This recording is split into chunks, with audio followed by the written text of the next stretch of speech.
Kasozi yalwalira buli wamu kubanga baapakuka era ndowooza Kasozi yandibadde waali singa si ddagala lingi naye by then twali tetunnamanya kituufu ne bapakuka nnyo buli wamu.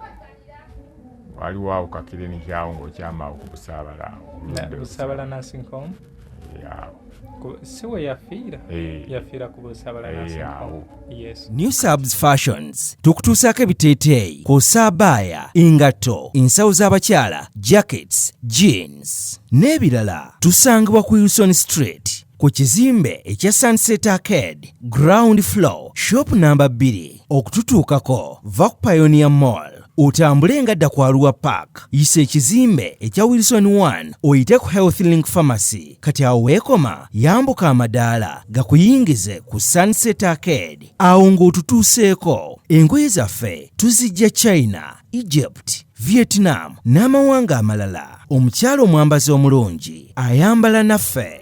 Embeera eno eya Kasozi alwadde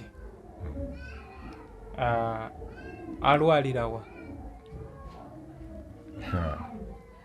Kasozi yalwalira buli wamu kubanga baapakuka era ndowooza Kasozi yandibadde waali singa si ddagala lingi naye by then twali tetunnamanya kituufu ne bapakuka nnyo buli wamu.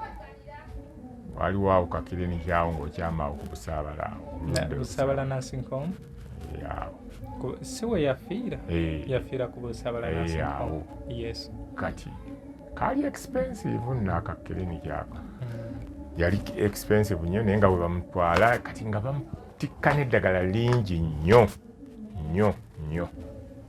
So olw'okuba obulwadde baali tebannabutegeera bulungi era nga bwewalaba byaffiira ebbongo lirutaali naye alabika yafa ddagala lyayitirira obungi bagezesa lino bagezesa liri yali experiment gwe bagezesizaako buli kimu kakananga omuntu afudde naye nga kyali bwe kityo atuuka yeerangirira. Obuvumu yabategeezaako nti nze nsazeewo ngenda kukyasa oba mwakitegeerako? Tetwakitegeerako, twamanya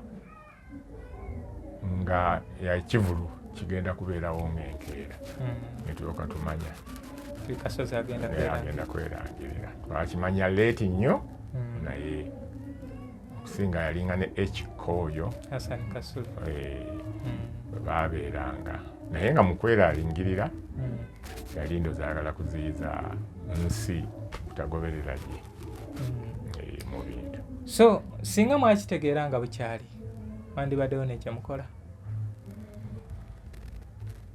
Bwe tulowooza naye nti ebintu bya Kasozi byegatta bingi kubanga wakati mu kwerangirira ne wakati ne mu kulwala byonna byegatta.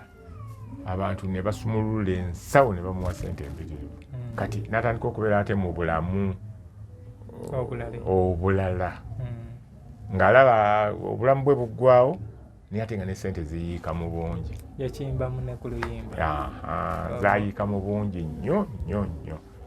Kati Katonda asobola okugaggawaza ng'onootera okufa. Kati nga bwe tumugamba takyawulira nga bimubuzaabuza bingi ssente nnyingi neki nga byonna bimubuzaabuza kati nga ali kukya. Kati mwe abaali ewaka kino nakibuuzaako ne Mama Regan, omwe abaali ewaka embeera eyo mwagikwasaganya mutya? Mama Regan kubanga by then she was around 21 yali muwala muto yakava mu ssomero yali muwala muto nga n'afuna amawulire ag'ekikula ekyo. Kati mmwe omukyala yabudaabudibwa atya kubanga manyi kyali kikuba entiisa kubanga edda twali nga buli omu waalwala obulwadde obwo tuba tumanye ye bakola ki? Basime. Kyatutabula naffe naye manyi by then nali ndi mu kampuni ya Fourways Group kati emirimu gikolereeyo Kasenyi ku Mwala kati awo byatutabula naye ng'ate nange ndi bize nnyo naye ekituufu kyali kimu nti sente zaaliwo ne ziba nga zaawewulako ebimu naye ng'okweraliikira n'okupakuka byo byegatta n'obulwadde results ne tufuna ezo ebyo okugenda kw'akasozi. New Subs Fashions tukutuusaako ebiteeteeyi kw'ossa abaya, engatto, ensawo z'abakyala, jackets, jeans n'ebirala. Tusangibwa ku Wilson Street ku kizimbe ekya Sunset Arcade ground floor shop number 2. Okututuukako va ku Pioneer Mall otambule ngadda ku Arua Park, yisa ekizimbe ekya Wilson 1 oyite ku Health Link Pharmacy. Kati awo weekoma yambuka amadaala gakuyingize ku Sunset Arcade. Awo ng'otutuuseeko. Engoye zaffe tuzijja China, Egypt, Vietnam n'amawanga amalala. Omukyala omwambazi omulungi ayambala naffe.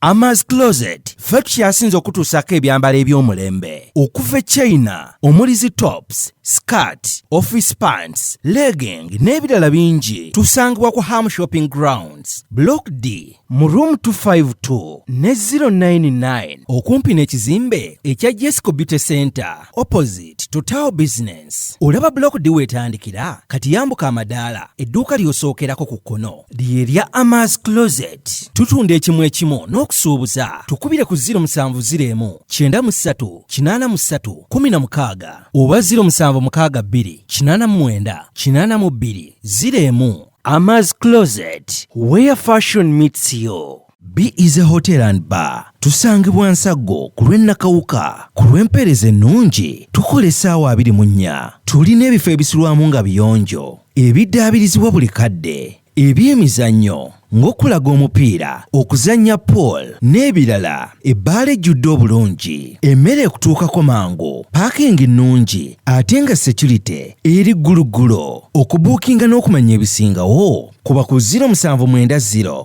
79 12 04 oba 058 98 77 34. You are not easy when you are not at B Easy Hotel and Bar. Come and experience the ultimate in comfort, entertainment and security with B Easy Hotel and Bar, Nsago, Nakauka Road. Yino Chikaya College School. Essomero eryegulidde erinnya mu kusomesa abaana ate ne bayita. Ssomero lya Dene Boarding. Mix y'abawala n'abalenzi. Senior 1 paka senior 6. Balina library, science, kone computer labs byonna bijjudde. Balina arts ne science subjects, co-curricular activities. Kone section y'ebyemikono, omuli okusiba enviiri, okukanika n'ebirala ebigwa mu kkowe eryo. Omwana n'ava ku ssomero lino ng'ali self-contained. Kyewuunyisa ensimbi zaabwe ze zijja mu nsawo ya buli muzadde. Basange Chikaya Bulenga Mityana Road. Okumanya ebisingawo noti 757 mukaganya emwemu 57. American Trends and Fashions.